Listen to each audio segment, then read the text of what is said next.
Avelen hichi YouTube channel hen abonon ka hen lim kinon he. Leiset chunga hen tilkidang tam ta aping na he. Hichi tilkidang hol a loi khachu ta sapin dola kidang a hi vinay.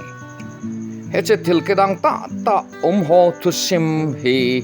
kangay nom zil he zingen. Nang hon zong nangay nom diu chu ka ta sanin. Hichi chun tu ni hen ta sapin dola kidang ta mihim khat leisit chunga tu pe ta a mihim la a adung sang pen pa he koi ham ti anavel hete ama he amen sultan kosen ahin turkish kama cheng he ama dung sandan he chana sangam ti chu all zep lehin se heten hela ama ta asa umdan le ahin khumandan tham chakhat ga se hete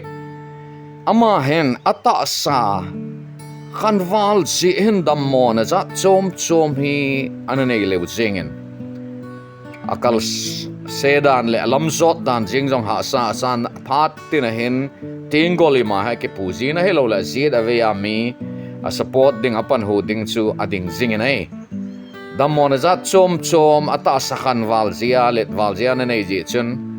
doctor jong hi anake jen sa jingen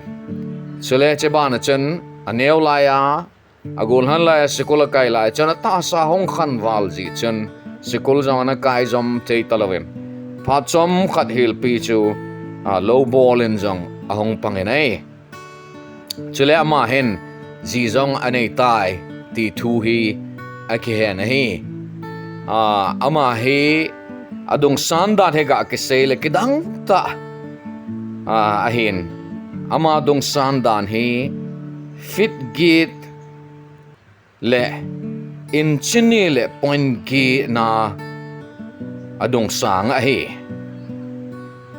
ezia chu mikidang ta hi ti lo chei ai pu nei